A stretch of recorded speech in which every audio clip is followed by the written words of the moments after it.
Iran के धार्मिक गुरु और पूर्व सुप्रीम लीडर अयतुल्ला अली ख़ामेनेई के अंतिम संस्कार की विधि शुरू हो चुकी है। ईरान को अयतुल्ला अली ख़ामेनेई के जाने का, उस शहादत का जितना फ़क्र है उतना ही गम है उन रिश्तेदारों के, उन नातेदारों के जो उनके करीबी थे, जो उनके दिल के बहुत करीब थे, उनके जाने का, जो नफ़रत का शिकार हुए। दरअसल अयतुल्ला अली ख़ामेनेई साहब के अंतिम संस्कार की जो प्रक्रिया है वो 9 तारीख तक चलेगी, लेकिन उससे पहले जो तस्वीरें सामने आई, उन तस्वीरों को देख करके जो मनोभाव उमड़ रहे हैं लोगों के मन में, और 120 देशों का जो समर्थन इस वक्त ईरान को प्राप्त है, उसे शब्दों में बयां करना थोड़ा मुश्किल है, लेकिन मैं कोशिश करूंगा आपको बताने की कि आखिर वहां पर इस वक्त क्या चल रहा है, 9 तारीख तक कैसे ये अंतिम संस्कार की प्रक्रिया होगी। और सिर्फ अयतुल्ला अली ख़ामेनेई साहब का वहाँ पर ताबूत नहीं था जिस पर या हुसैन लिखा हुआ था, जो ईरान के झंडे में लिपटे हुए थे, बल्कि कुछ ऐसे ताबूत थे जिन्हें देखकर, जिन्हें छूकर हर कोई अपने मनोभाव को प्रकट करना चाह रहा है, जो ईरान के रहने वाले लोग हैं। उस 14 महीने की बच्ची जिसने शायद दुनिया में अभी कुछ देखा भी नहीं था, उसका ताबूत, अयतुल्ला अली ख़ामेनेई साहब की बड़ी बेटी का ताबूत, उनके दामाद का ताबूत, जो इज़राइल और अमेरिका के उस नफ़रत का शिकार हुए, उस पूंजीवादी मानसिकता का शिकार हुए, जो अपने देश के भविष्य को, अपने देश के अस्तित्व को मजबूत बनाए रखना चाहता है, बस इसी बात से नफ़रत है। लेकिन इस वक्त जो तेहरान में लोगों का आना जाना लगा हुआ है, जिस तरह से, चूँकि विदेशी मेहमान भी बहुत सारे वहाँ पहुँचे, भारत से भी एक प्रतिनिधिमंडल वहाँ पर गया अयतुल्ला अली ख़ामेनेई के अंतिम संस्कार के लिए। वहाँ पर बहुत करीब 120 देशों का समर्थन है, तो बहुत सारे विदेशी मेहमानों के पहुँचने का सिलसिला भी है। और एक अंदाज़ा है कि 1.5 से 2 करोड़ लोग 9 तारीख तक वहाँ पर अयतुल्ला अली ख़ामेनेई साहब के अंतिम संस्कार में शामिल होंगे। और ये जो पूरी प्रक्रिया है, इस दौरान जो सबसे मार्मिक तस्वीर थी वो उनके दामाद, उनकी सबसे बड़ी बेटी और 14 महीने की पोती ज़हरा मोहम्मदी गोलपायेगानी के विषय को लेकर जो लोगों के भाव थे इस वक्त। अली लारिजानी साहब वहाँ पर मौजूद थे, अब्बास अरागची थे, मसूद पेजेश्कियाँ थे, चूँकि ये वो लोग हैं जो अयतुल्ला अली ख़ामेनेई के साथ न सिर्फ वहाँ की राजनीति को, वहाँ के प्रशासन को, बल्कि विदेश नीति और विदेशों में रहने वाले उनके लोगों और ईरान की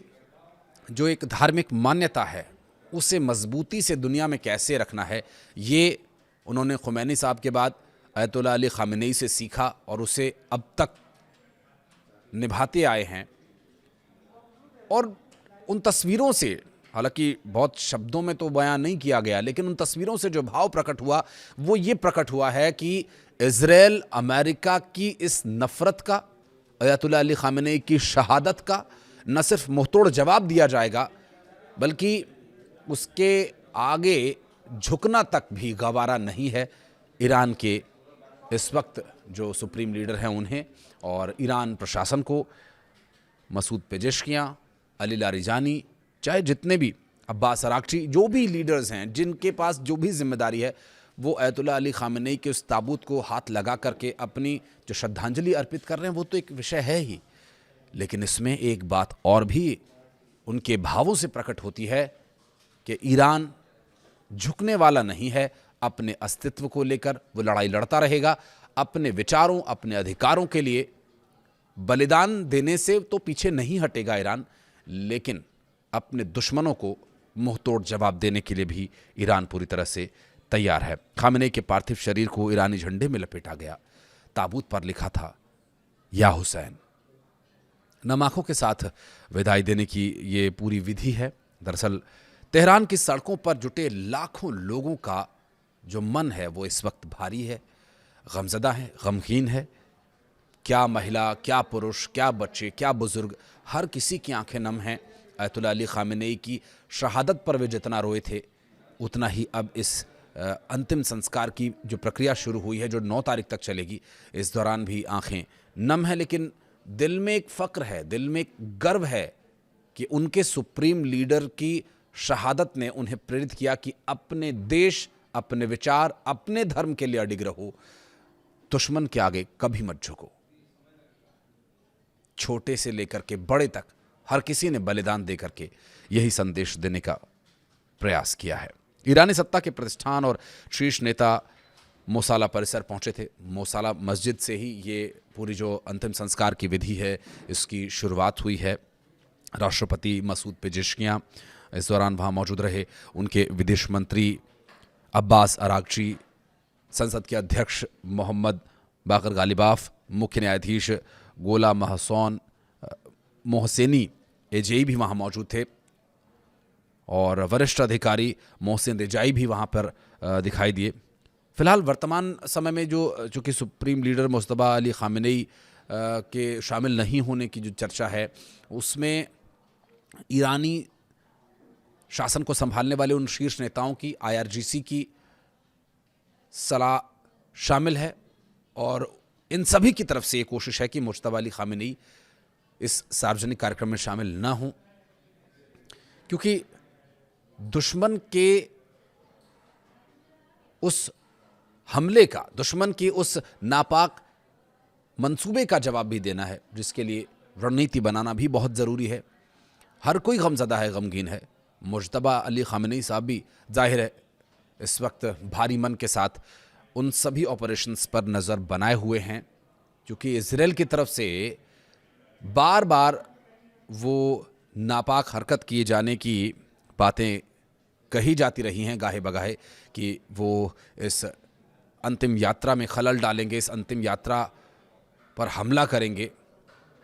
हालांकि उन 120 देश वहाँ पर जाने वाले विदेशी मेहमानों के द्वारा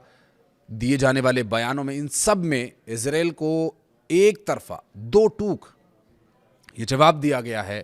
कि अगर इजराइल ने इस अंतिम संस्कार में कोई खलल डाला तो शायद इजराइल का अस्तित्व भी ना रहे, क्योंकि ईरान फिर स्वाभिमान की लड़ाई नहीं, दुश्मन को ख़त्म करने की लड़ाई लड़ेगा। और अब तक ये बात तो सिद्ध हो चुकी है कि अमेरिका जैसा सुपर पावर, इजराइल जैसा हथियारों से, टेक्नोलॉजी से लैस देश अब तक ईरान को झुका नहीं पाया है। वो बात अलग है कि वो टेक्नोलॉजी का इस्तेमाल करके, ट्रेस करके, निहत्थे और लड़ने के लिए अभी जो तैयार नहीं है ऐसे लोगों पर, बुज़ुर्गों पर, बच्चों पर हमला करके उनकी जान ले ले या उनकी शहादत कर दे, वो एक अलग बात है। लेकिन ऐसे लोगों पर, निहत्थे लोगों को साजिश रच के निशाना बनाना गलत बात है। ये बात दुनिया के 120 देश बहुत अच्छी तरह से जानते हैं और इस पर वो अपनी प्रतिक्रिया भी दे रहे हैं। अपनी जो शोक संदेश हैं उसमें भी इस तरह के शब्दों का लोगों ने इस्तेमाल किया है। दरअसल जो ईरानी अधिकारियों का कहना वो ये है कि देश के इतिहास के सबसे बड़े राजकीय अंतिम संस्कारों में से ये एक होगा और इस अंतिम संस्कार की विधि के लिए 30 से अधिक देशों के नेता प्रतिनिधि और 90 देशों के धार्मिक प्रतिनिधियों के शामिल होने की भी खबर है, जिसमें पाकिस्तान, रूस और चाइना समेत कई देश अपने प्रतिनिधिमंडल को भेजने की पुष्टि कर चुके हैं।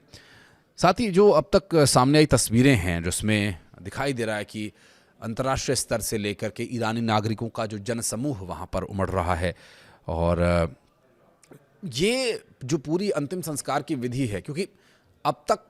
जो आंसू बहाए गए वो गम के थे, लेकिन अब जो आंसू बहाए जा रहे हैं वो पूर्व सुप्रीम लीडर अयतुल्ला अली खामेनेई की शहादत को लेकर जो फ़क्र है लोगों में कि देश के लिए, अपने दीन के लिए जान गंवा देने वाला लीडर जो संदेश दे करके गया है, आज हम उस पर अडिग हैं। अमेरिका और इजराइल जैसे मजबूत दुश्मन को झुका देने का मादा रखने वाले अयतुल्ला अली खामेनेई के जाने के बाद उनकी पीढ़ियां भी उसी इरादे और उसी मजबूत रीढ़ की हड्डी के साथ आगे बढ़ेंगी। ये अंतिम संस्कार इसलिए भी बहुत मायने रखता है। कई तरह की और तस्वीरें सामने आई जिसमें देखा गया कि अयतुल्ला अली खामेनेई के जाने के बाद उनके उस ताबूत को देखने, उनका आखिरी दीदार करने के लिए जो लोग पहुंच रहे हैं, उनकी आंखों में जो आंसू है ना, वो आंसू सिर्फ गम के नहीं हैं। उन आंसुओं में आक्रोश है दुश्मन के खिलाफ, गर्व है अपने सुप्रीम लीडर के प्रति और अपने देश के प्रति, अपने विचारों के प्रति, अपने धर्म के प्रति। ये तस्वीरें पूरी दुनिया में एक बड़ा संदेश दे रही हैं कि दुख में रहकर भी दुश्मन का सामना करना, उसके इरादों को नेस्तो नाबूद कर देना, अयतुल्लाह अली खामेनेई ने अपनी पीढ़ियों को बहुत अच्छी तरह से सिखाया है। और आपको बता दें कि तेहरान में विदेशी मेहमानों के पहुंचने का भी सिलसिला लगातार जारी है। तेहरान में पाकिस्तान के प्रधानमंत्री शहबाज शरीफ और सेना प्रमुख field marshal Asim Munir, China, Oman, Georgia, Iraq के प्रतिनिधिमंडल के अलावा लेबनान के अमाल मूवमेंट, फ़लस्तीनी प्रतिनिधियों और अन्य देशों के धार्मिक नेताओं ने भी समारोह में हिस्सा लिया। इस बात की पुष्टि हुई है। और पूर्व रूसी राष्ट्रपति दमित्री मेदवेदेव, सऊदी अरब के उप विदेश मंत्री, इराक में कुर्दिस्तान क्षेत्र के प्रमुख नेचिरवान बरजानी, ईरान समर्थित कतैब हिजबुल्लाह के सदस्य, अफगानिस्तान के तालिबान के वरिष्ठ नेता मुल्ला अब्दुल गनी बरादर और विदेश मंत्री आमिर खान मुत्तकी, तालिबान के विरोधी अहमद शाह मसूद के बेटे अहमद मसूद भी खामेनेई साहब की श्रद्धांजलि सभा में पहुंचे थे। और 3 जुलाई से ये पूरी श्रद्धांजलि सभा, एक अंतिम संस्कार की जो विधि है वो शुरू हुई है। 4 से 5 जुलाई तक तेहरान स्थित ग्रैंड मुसाला मस्जिद में अली खामेनेई और उनके परिवार के सदस्यों के ताबूत को अंतिम दर्शन और श्रद्धांजलि के लिए रखा गया है, जहां ईरान के हर एक नागरिक उनके दर्शन करने के लिए भी पहुंच रहे हैं। भारी मन और नम आँखों के साथ विदेशी मेहमानों के साथ साथ आम लोगों का भी यहाँ पर तांता लगा हुआ है। 6 से 7 जुलाई को अंतिम यात्रा तेहरान के अलग अलग इलाकों से गुजरते हुए कोम पहुंचेगी, जो इस्लाम की शिक्षा का सबसे बड़ा केंद्र ईरान में माना जाता है। और खामेनेई साहब ने यहीं से वो दीनी तालीम हासिल की थी और वो मजबूत नेता बनकर उभरे थे। और ईरान को इस स्तर पर लाना, यहाँ पर स्टैंड करना, उन्होंने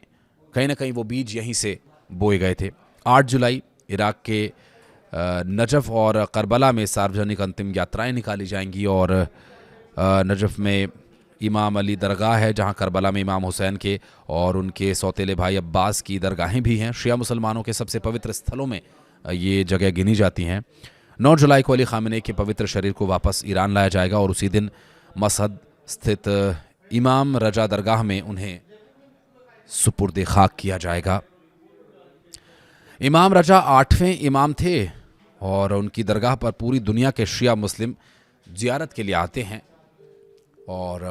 अयतुल्लाह अली खामेनेई के जाने का गम और उनके अंतिम संस्कार में जो लोगों की प्रतिक्रियाएं सामने आ रही हैं, जिस तरह से लोगों की आंखें नम हैं, अंतिम संस्कार के बाद अगर ये युद्ध नहीं रुका